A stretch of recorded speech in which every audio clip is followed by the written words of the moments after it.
front of us is Formex Reef Diver. I think this watch is amazing and it offers so much for the price. Unfortunately, I will not be adding one to my collection. Why not?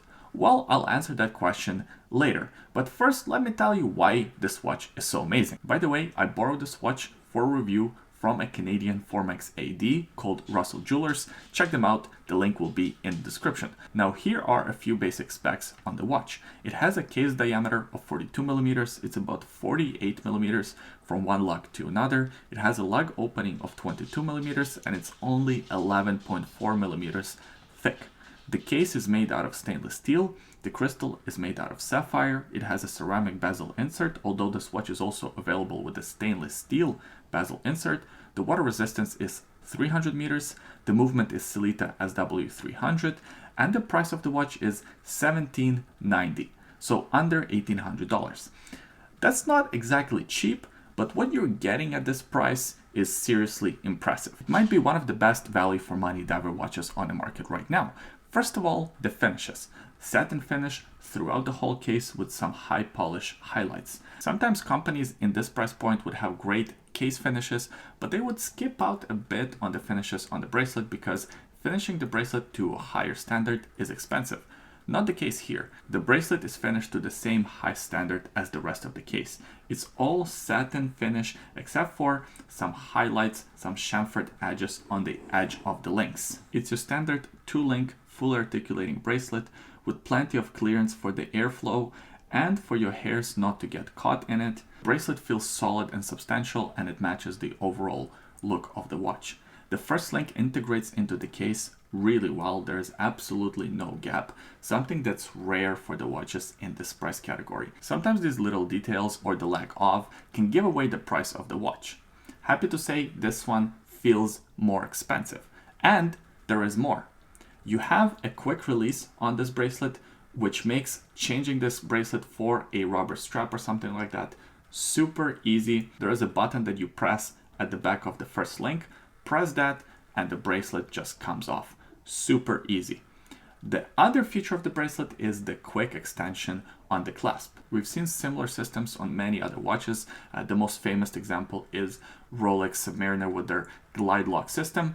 The one here, super simple, one of the better executions of the system that I've seen. Again, there's a button, you press that button and you get an extension of about, I think, 2 links or so, but you don't have to extend it all the way out or all the way in. You do have that incremental extension, which makes this watch so easy and comfortable to wear on a daily basis. Speaking of the wear, here's the watch on my 7.5 inches wrist. I'd say the watch wears larger than the 42 millimeter case diameter would suggest.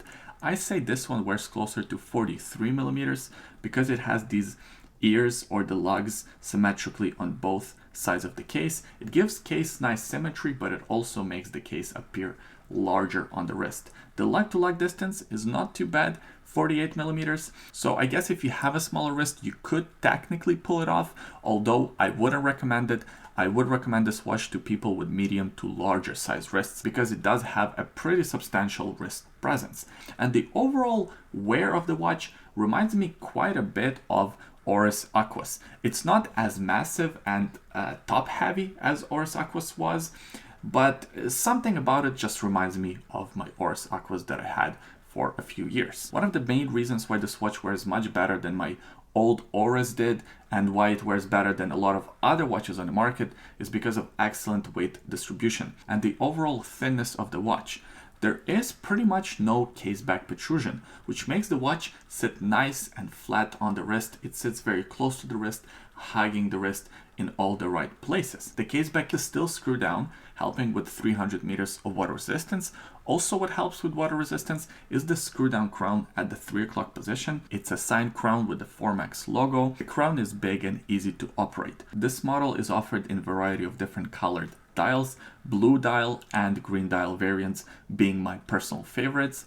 The one I have in front of me is the blue dialed version. It has applied slope down markers for hours. They're executed with the rough brushed finish and chamfered edges. The same finish can be found on the set of hands. I would have preferred a polished finish on those dial elements, but that's just a personal preference.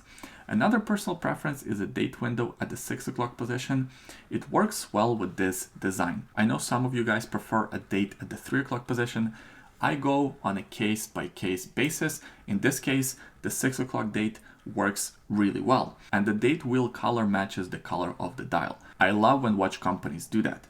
Something that I'm sure a lot of watch enthusiasts also love and appreciate is the new logo. In my opinion, it looks hundreds of times better than the old logo did. Overall, this blue dial has a beautiful metallic sheen.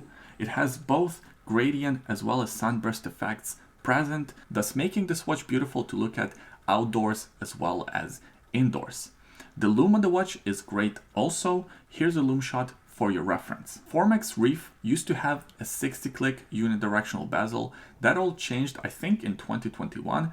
Now these watches have 120-click unidirectional bezels. The bezel action is solid and crisp. You can feel and hear every single click, and there is absolutely no backplay on this bezel. But that's not the only innovation that Formex has done to the watch. The second innovation is something far more interesting. These bezels can be popped off and changed with your bare hands.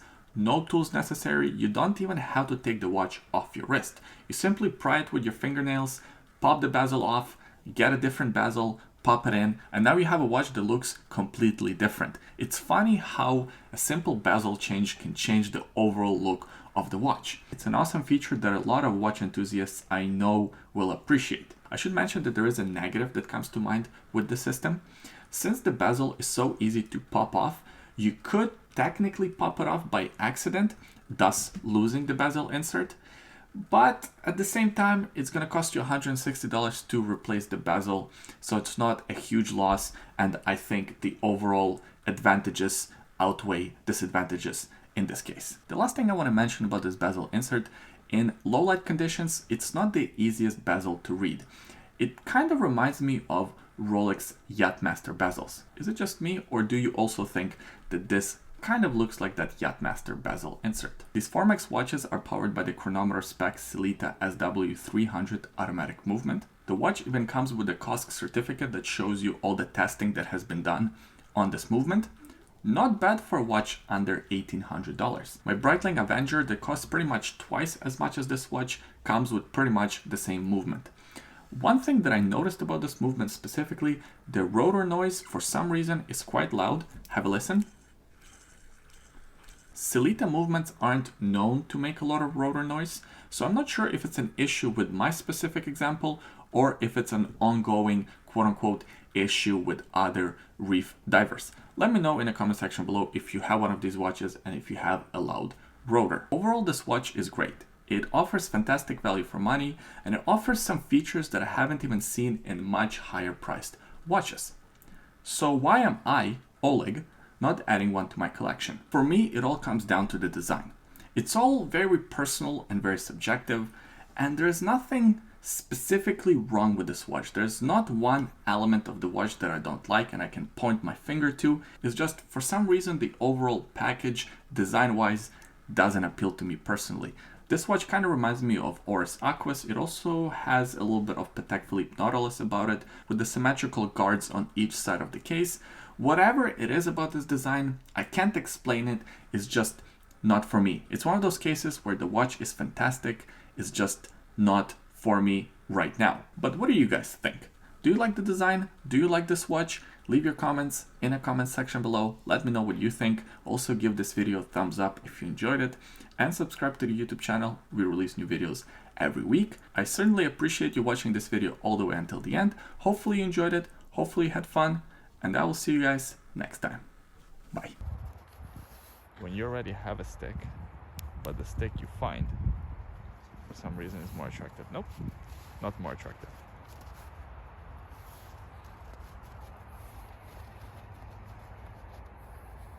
But, do you like the snow? Do you like playing in the snow?